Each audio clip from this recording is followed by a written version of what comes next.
Hello progressive kids, welcome to progressive मंत्रा।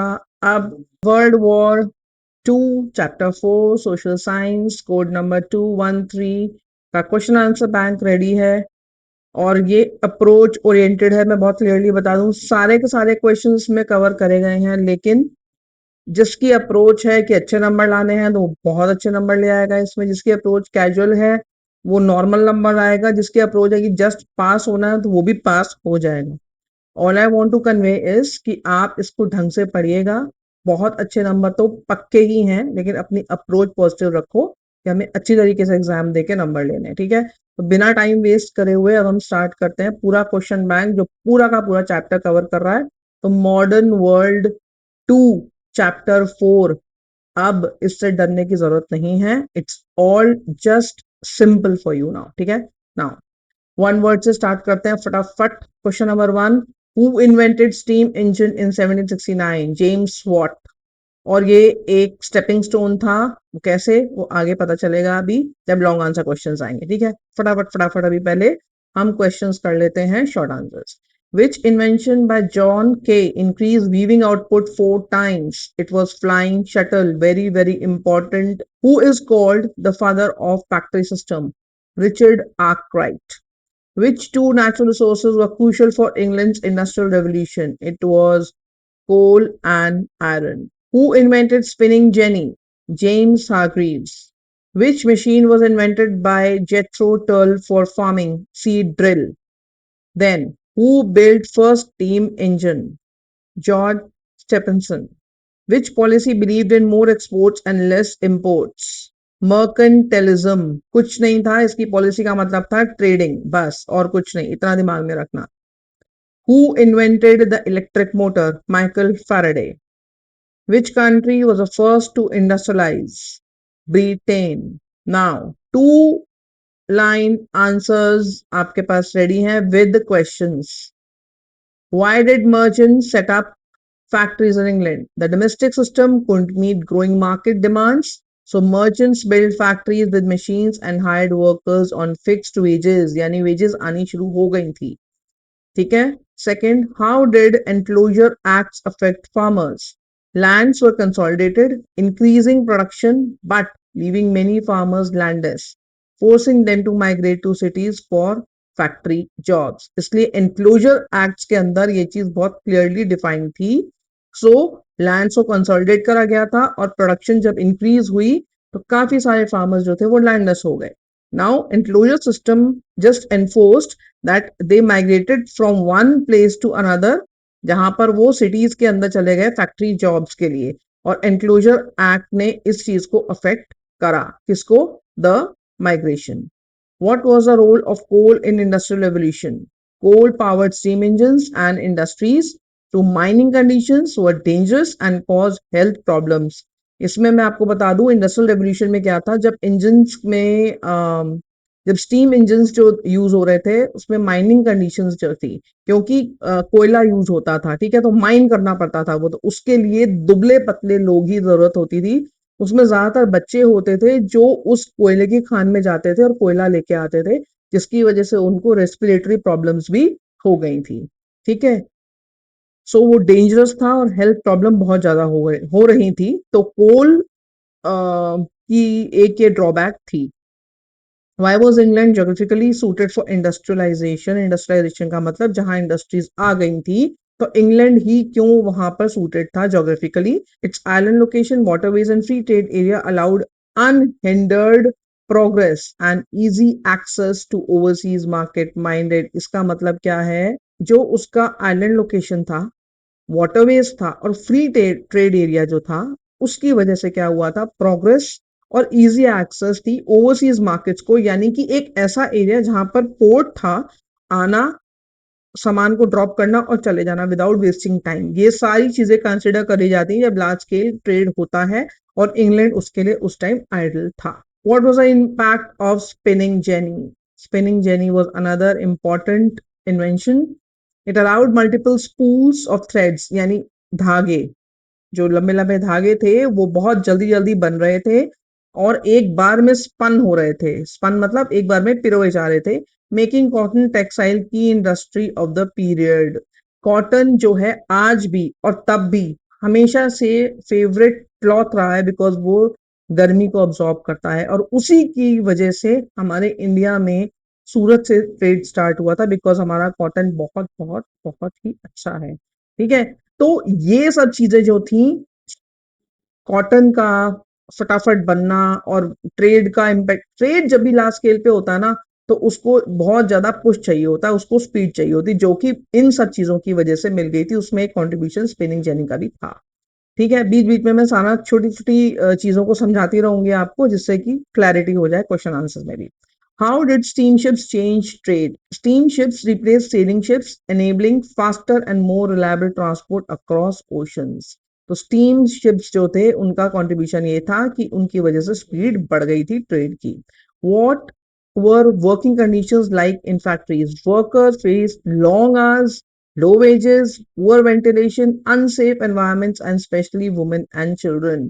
तो ये जो वर्किंग कंडीशंस थी फैक्ट्रीज की, इनमें ये सब चीजें जो थी, ये बहुत ज्यादा अफेक्ट कर रही थी लोगों को, बिकॉज कई लोग मर भी रहे थे और हैप्पी नहीं थे इस तरीके से काम करने में।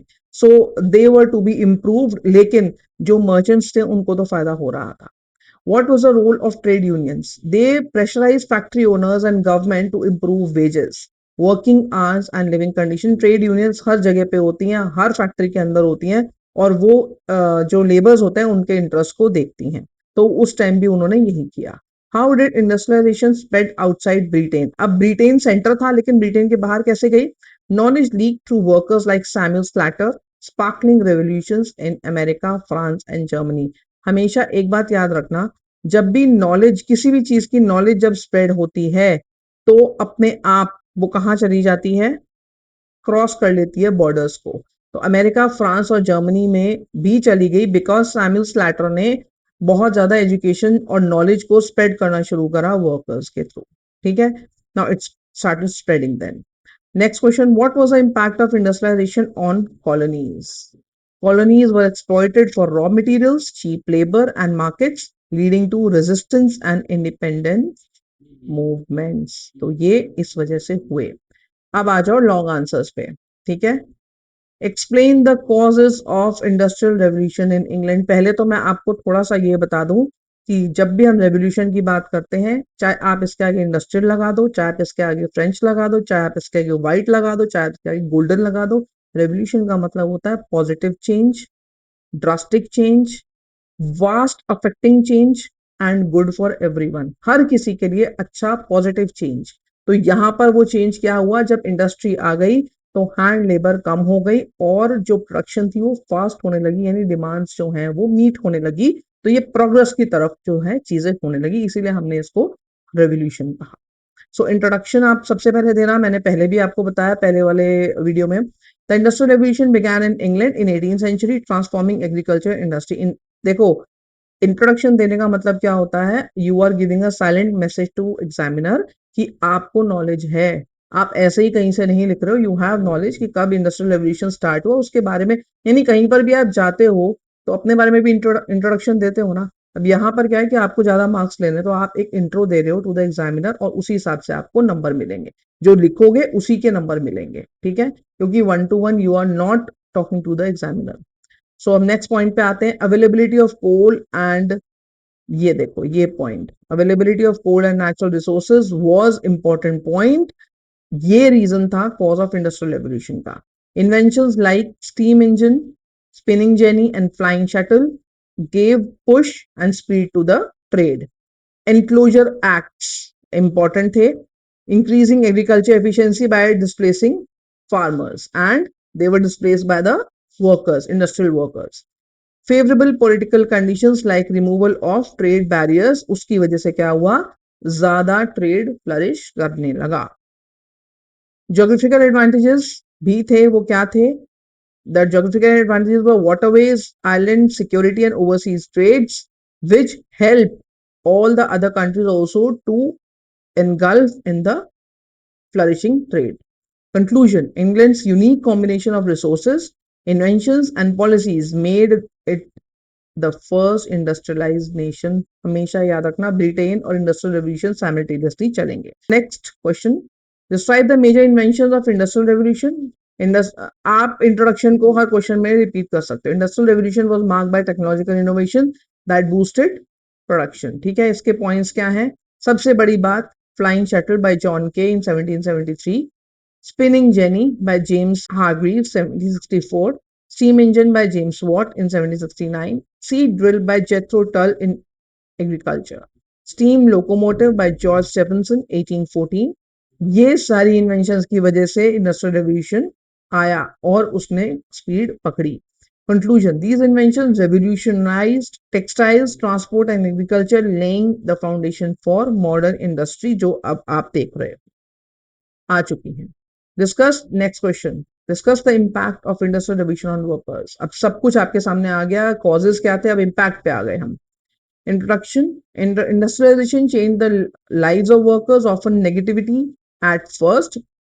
Points was long working hours थे इनके, 12 to 14 आवर्स डेली थे, ये इम्पैक्ट हुआ वर्कर्स के ऊपर।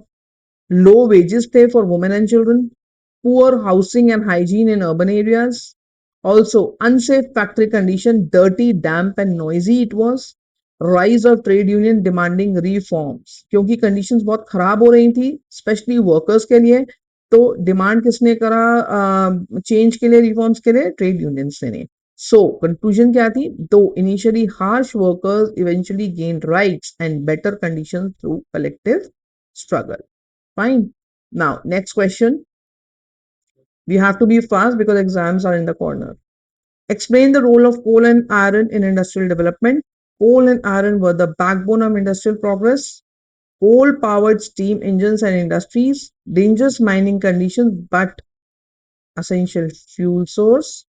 Abraham डार्बीज pig iron स्मेल्टेड with Coke, और ये बहुत इंपॉर्टेंट था, याद रखना। अब्राहम डार्बी ने पिग आयरन स्मेल्टिंग शुरू करी 1709 में, जिसकी वजह से कोल जब वो यूज होने लगा तो कोल की थोड़ी सी खपत कम होने लगी। Henry Cort's wrought iron process, these were all important processes at that time.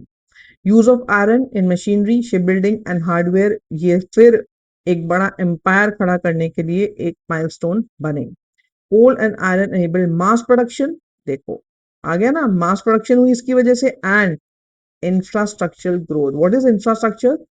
Infrastructure का मतलब होता है, फॉर एग्जांपल हम एक एरिया लेते हैं, ठीक है, उस एरिया में कितनी इंडस्ट्रीज हैं, कितनी बड़ी बिल्डिंग्स हैं, कितनी छोटी बिल्डिंग्स हैं, कितना अर्बन एरिया कवर हो रहा है, कितना रूरल एरिया कवर हो रहा है, उसका लुक कैसा है, वो इंफ्रास्ट्रक्चर होता है।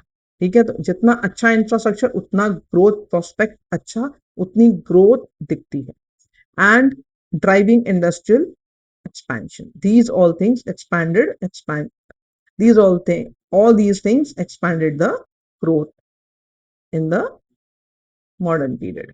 How did transportation and communication improve during industrial revolution? Transport communication वो vital का मतलब क्या होता है? Important for industrial growth। तो इसके points क्या हैं? Improved roads and bridges in 1700s, steam locomotives आ गए, locomotives क्या होते हैं? Engines वगैरह, by George Stephenson in 1814, railway connecting cities and markets, very important, जब connections मिल जाते हैं तो speed अपने आप बढ़ जाती है trade की। Steam ships replacing sailing ships, yes, sailing ships slow होते हैं, steam ships fast होते हैं। Telegraph and telephone enabling instant communication, which always increases trade. Now, these advancements connected markets, boosted trade and accelerated industrial progress worldwide. अब देखो ये points learn कर लोगे और अपने आप एग्जाम में इसको expand कर दोगे थोड़ा सा चैप्टर पढ़ने के बाद, तो नंबर कहीं जाने वाले नहीं है, पॉइंट्स के भी नंबर मिलते हैं। ठीक है, next, what were the social impact of industrial revolution? Industrial revolution reshaped society in profound ways. पहला, migration from villages to cities. Yes, migration हमेशा इसीलिए होती है क्योंकि ग्रोथ दिखती है, जिनको भी काम करना होता है, तो विलेज से सिटीज में कौन आए थे? वर्कर्स काम करने के लिए। Rise of urban society and factory workers, yes, another growth aspect. Emergence of capitalist, capitalist कौन होते हैं? जिनके पास बल्क ऑफ मनी होता है, यानी कैपिटल, बल्क ऑफ मनी को कहते हैं, लगाने के लिए और पैसा लगाने के लिए, ग्रोथ के लिए, किसमें? इंडस्ट्रीज में, मशीन्स में, बिल्डिंग्स में। ठीक है, decline of domestic production systems, तो डोमेस्टिक क्या था? जहां पर ग्रोथ नहीं थी, मशीन्स नहीं थी, तो वो सिस्टम जो थे वो डिक्लाइन हो रहे थे और रिप्लेसमेंट किसकी हो रही थी? मशीन्स की। Growth of banking and financial system was again an important aspect for flourishing trade. Now, conclusion, industrialization created new social classes. Yes, workers, क्योंकि workers भी काम करते करते थोड़े से well off हो रहे थे, and urban lifestyles, but also widen inequalities, क्योंकि जो गरीब थे वो गरीब ही रह गए और जो अमीर थे वो अमीर अमीर अमीर होते चले गए. ये भी एक ड्रॉबैक था. Next, explain spread of industrialization outside Britain. Industrialization soon spread beyond Britain to other nations because France industrialized after 1830, Germany followed after 1850, US industrialized after Civil War, Samuel Slater carried textile knowledge to America.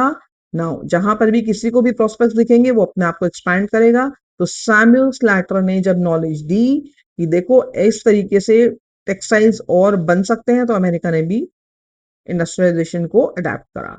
Colonies provided raw materials and labor. Industrialization became a global phenomenon, reshaping economies and societies worldwide. और वो चीज कभी पीछे की तरफ नहीं गई, इसीलिए उसको रेवोल्यूशन कहा गया और आज तक उसके फ्रूट्स जो हैं हमारी जनरेशंस भी ले रही हैं. And it is now quite ahead. Next question, what was the role of agriculture in industrial revolution? चलिए जी, ये भी बहुत इंपॉर्टेंट पॉइंट है. Agricultural innovations supported industrial growth. How? Jethro Tull's seed drill improved farming efficiency. तो सारे तो workers नहीं चले गए थे फैक्ट्रीज में काम करने के लिए, कुछ फार्म्स में भी थे, तो फार्म्स में भी जो थी ग्रोथ और डेवलपमेंट दिख रही थी. क्या? सीड ड्रिल जेथ्रो टल ने बनाई और इससे फार्मिंग एफिशिएंसी बनी, क्योंकि हाथ से सीड डालना और सीड ड्रिल के थ्रू डालना काम जो थे फास्ट हो गए. सिर्फ मशीन से क्या होता है, कोई भी चीज जो स्लो होती है वो फास्ट हो जाती है, और फास्ट होने का मतलब ग्रोथ भी फास्ट हो जाती है. Enclosure act consolidated land. Consolidated का मतलब क्या होता है, जो लैंड आपका कोई टुकड़ा दूर है, कोई इधर है, कोई उधर है, मैंने स्कैटर्ड है, उसको कंसोलिडेट करना. एक जगह पे लाके जब आप टिलिंग करते हो तो उसकी प्रोडक्शन जो होती है, प्रोडक्टिविटी जो होती है वो बढ़ जाती है. सो एनक्लोजर एक्ट की वजह से ऐसा हुआ था. Increase food production lower the prices. Yes, increase food production की वजह से क्या हुआ, जब डिमांड बढ़ गई तो प्राइसेस थोड़े से कम हो गए. Fewer workers needed on farms, migration to cities. Maximum cities में चले गए थे क्योंकि वहां ज्यादा पैसा था, और अभी भी ऐसा ही हो रहा है. People come to cities to earn good money. Cheap labor supply for factories was available. Now, agriculture reform provided surplus labor and food, fueling industrial expansion. बहुत fast हो गई industrial expansion. Question number 9. How did imperialism and colonialism relate to industrialization? सबसे पहले तो imperialism का मतलब होता है subjugation of a stronger nation on a weaker nation. यानी कि एक strong nation एक weak nation को stub कर रहा है. क्यों?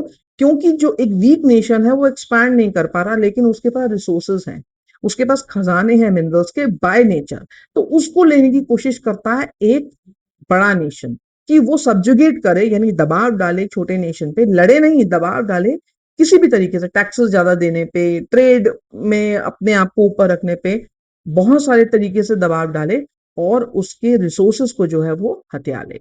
और कॉलोनाइजेशन का मतलब क्या होता है, India was a colony for 200 years. यानी ब्रिटिशर्स यहाँ क्यों आए थे, एक छोटी स्टोरी बता देती हूँ जिससे समझना आसान होगा. इंडिया को सोने की चिड़िया बोला जाता था, ठीक है. अब सोने की चिड़िया बार बार, कोई अगर आपका फ्रेंड भी आपको बोले यार मेरे पास सोने की चिड़िया है, मेरे पास तो आप देखने तो जाओगे ना सोने की चिड़िया कैसी दिखती है.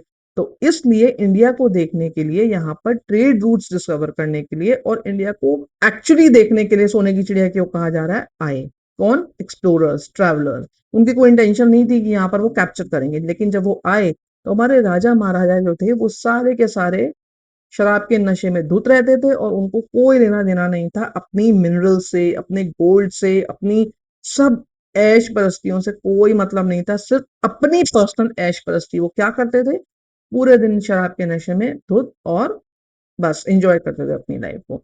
तो ये चीज जब बाहर के लोग देखेंगे तो वो क्या करेंगे, आपकी जगह वो कैप्चर करने की कोशिश करेंगे. तो उन्होंने जब वो कैप्चर करा तो उससे क्या हुआ, इंडिया जो थी कॉलोनी बन गई धीरे धीरे. पहले उन्होंने ट्रेड करा, फिर उन्होंने हमें स्लेव बना दिया, ठीक है. तो इस तरीके से कॉलोनिज्म हुआ था विदाउट एनी वॉर. कोई वॉर नहीं होता कॉलोनी बनाने में, लेकिन कैप्चर हो जाती है वो कंट्री अंडर समवन एल्स. ठीक है, तो ये डिटेल में नेक्स्ट करेंगे, अभी तो आप पेपर के हिसाब से पढ़ो. So industrialization drove European powers to expand overseas points. Need for raw materials like cotton and coal. Search for new markets for manufactured goods.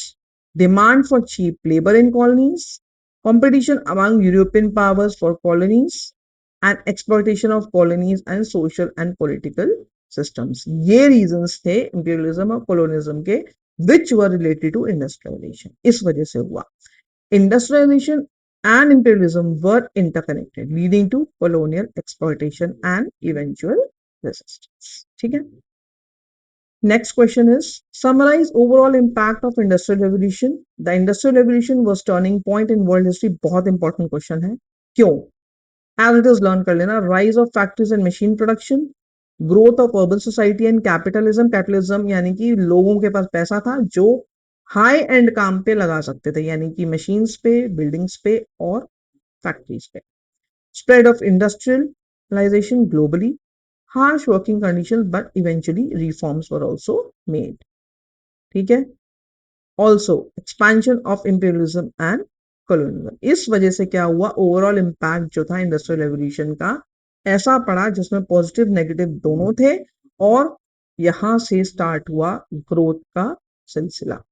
The Industrial Revolution transformed economies, societies, and politics, shaping the modern industrial world. Next, one word पे आ जाइए. अब आप देखिए, one word आ रहे हैं, फिर two liner आ रहे हैं और लॉन्ग आंसर्स आ रहे हैं. इस तरीके से पैटर्न चल रहा है. Simple. Who invented steam engine? James Watt. Which continent was called Dark Continent? Africa. Meiji Restoration took place in which country? Japan. Which country acquired Hong Kong after Opium War? Britain. Who discovered spinning mules? Samuel Crompton. Which two African countries remained independent till 1914? Liberia and Ethiopia. Which European country ruled the maximum colonies in Africa? France. What is racial discrimination in South Africa called? Apartheid. ठीक है, differentiating between the black and the white. Which Asian country remained independent despite European imperialism? Thailand. Siam. Which was the main commodity smuggled into China by Europeans? Opium. एक drug होती है. ठीक है. Next, define imperialism. अभी मैंने थोड़ा सा समझाया, अब अच्छी तरह समझ में आ जाएगा. देखो, imperialism is practice of extending control over political and economic lives of another country. यही बताया था. आप इसको कंट्रोल को subjugation भी बोल सकते हो. पॉलिटिकल यानी कि जब आप गवर्नमेंट पॉलिसीज को भी पकड़ने की कोशिश करते हो दूसरे कंट्री की, और मॉनेटरी लाइफ को भी, often through military conquest or domination, but no war. ठीक है, मिलिट्री कॉन्कर करेगी और डोमिनेट करेगी लेकिन वॉर नहीं होगा, ये इसकी खासियत थी. Why did industrial nation choose Asia and Africa for अच्छा, imperialism खाली एशिया और अफ्रीका में ही क्यों आया? इंडिया भी एशिया का ही पार्ट था. Because these regions were rich in resources but politically weak and industrially backward, making them easy targets. Politically weak का क्या मतलब हुआ? मैंने अभी आपको बताया था कि हमारे जो उस टाइम राजा महाराजा थे उन्हें भी कोई लेना देना नहीं था. भाई कोई भी आए ले जाए आपका सामान, आपके हीरे जवाहरात सोना चांदी. तो आपका कोई पॉलिटिकल सिस्टम नहीं था स्ट्रॉन्ग. जब कैप्चर हो गए तब एकदम 50-60 साल बाद याद आया, हो हमें तो पकड़ लिया गया है, अब हमें छुटना है इनसे, हमारी तो फ्रीडम खत्म हो गई. तब फिर फ्रीडम स्ट्रगल स्टार्ट हुआ. वो आगे के चैप्टर्स में पढ़ेंगे हम. ठीक है. What was slave trade? The European captured nearly 50 million Africans between 1500 and sold them as trades to work in plantations. Plantations मतलब चाय के बागान.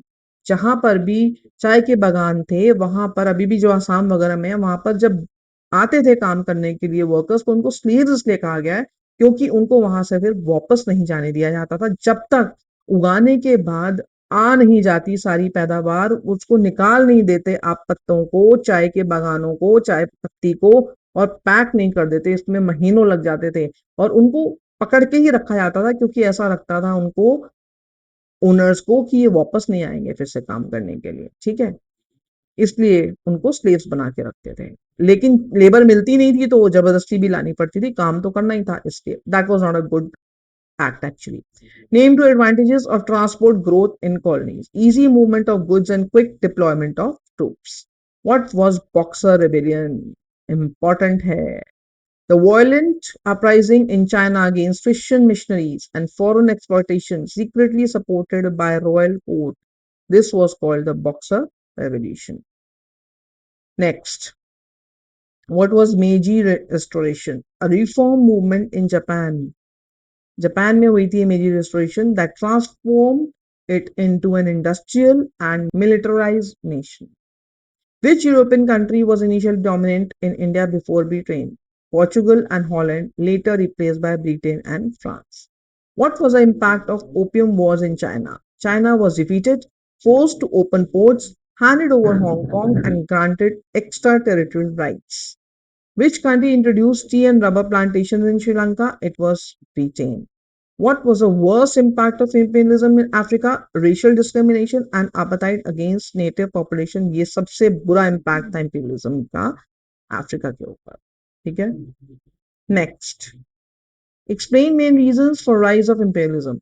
Imperialism grew in 19th century as industrial nations sought and resources and market. Need for raw materials for industries, search for new markets to sell goods, surplus capital investment opportunities, military and political domination for prestige, racial superiority and idea of white man's burden. ये क्या था? All this was the main reason for rise of imperialism. Imperialism के rise होने का सबसे बड़ा reason white man's burden on the lower ones. Thus, economic motives combined with nationalism and racial ideology led to imperial expansion, yani subjugation of a stronger nation on a weaker nation. Describe the imperialism in Africa. Africa was colonized extensively by Europeans between 1880-1910. Rich resources like ivory, gold, and diamonds attracted Europeans. Weak political system made conquest easy. Advanced European weapons ensured victories.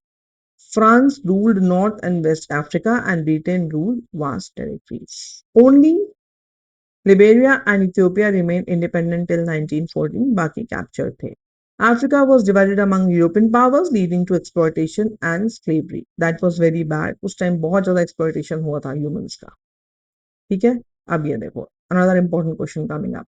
Explain the slave trade in Africa. Slave trade was major feature of European imperialism in Africa. Africans were captured and sold in slave markets. Nearly 15 million Africans were enslaved between 1500 and 1800. Slaves were transported to America for plantation work. Mainly उसी के लिए होता था. Lisbon became a major slave market. It caused immense suffering and depopulation in Africa. It was very, very, very miserable. The slave trades were one of the darkest chapters of imperialism, leaving lasting scars in Africa. Yes, it was bad. बहुत ज़्यादा exploitation हुआ था. Discuss the imperialism in China. China faced European imperialism through the wars of rebellions. Europeans smuggled opium to balance trade. First Opium War led to British victory and Hong Kong annexation. Second Opium War gave extraterritorial rights to foreigners. Boxer Rebellion opposed foreign influences and missionaries. China was divided into spheres of influence. Also, imperialism weakened China politically and economically, paving way for foreign domination. जब भी आप politically, economically weak होते हो, तो कोई भी foreign domination होना बहुत easy हो जाता है. Describe Meiji Restoration in Japan. Japan modernized rapidly after 1868 through the Meiji Restoration. State-led industrialization policy was adopted. Bank of Japan was founded in 1877. Factories and education system was developed. Japanese students studied in the West. Also, Japan expanded military conquering Korea, Manchuria, and other regions. So, Meiji Restoration transformed Japan into Asia's first industrialized and powerful nation. Also, next question now. Explain imperialism in South and Southeast Asia. South and Southeast Asia faced European dominance before and during new imperialism. ठीक है. तो कैसे हुआ था वो? Sri Lanka was ruled by Portuguese, Dutch and later British. Britain introduced tea and rubber plantations. French troops attacked Vietnam, later ruling Laos and Cambodia. Burma and Singapore were annexed by Britain. Thailand remained independent despite being surrounded. So, South and Southeast Asia became colonies of European powers except Thailand. What was the positive impact of imperialism? जिसका negative होता है उसका थोड़ा बहुत positive भी होता है. तो imperialism का positive impact क्या था? तो exploitative imperialism had some positive effects. Development of transport like railways and canals, growth of communication system like telegraph and telephone, spread of modern education and science, rise of political consciousness, growth of nationalism in colonies. So these positive helped colonies modernize though they were overshadowed by exploitation. तो यहाँ से थोड़ी सी expansion भी हो रही थी. Next question. What were the negative impacts on imperialism? It caused severe damages to colonies. Indigenous industries, yani the ones who were old, were destroyed. Natural resources were exploited ruthlessly. Africa faced slavery and racial discrimination. China was divided into spheres of influence. Also, heavy taxation led to poverty in India also. So negative impact outweighed positive, leaving colonies impoverished and exploitative. और इस वजह से क्या हुआ, जो upper class थे, they grew very fast. How did imperialism affect India? India was one of the worst affected by European imperialism. कैसे? Europeans came as traders but became rulers. अभी मैंने आपको hint दिया था पहले. Indus India's textile industry was destroyed. India became an exporter for raw material. Heavy taxation caused poverty. ठीक है, India was not ready for that. India lost economic prosperity and self-respect, and imperialism drained India's wealth and left it economically backward. बाद में wars of independence और वो सब आया जब हमें realize हुआ कि हम capture हो चुके हैं. The first impact of imperialism in India was this. Explain how imperialism contributed to world wars. Now, world wars में क्या हुआ था यहाँ पर? Imperialism rivalry created tension among nations. Competition for colonies led to conflicts. Economic motives created hostility. National pride and prestige fueled aggression. Rivalries between European nations, US and Japan intensified. Also, these tensions accumulated into world wars. तो conclusion क्या निकला यहाँ पर कि imperialism was major cause of global conflicts in the 20th century. ठीक है, ये तकरीबन तकरीबन 50% आपका कवर हो चुका है कोर्स क्वेश्चन आंसर्स के साथ. अब नेक्स्ट वीडियो में हम लोग मिलते हैं बहुत जल्दी. तब तक इसको लर्न कर लेना और मेरे चैनल को लाइक और सब्सक्राइब कर लेना. Best of luck till then.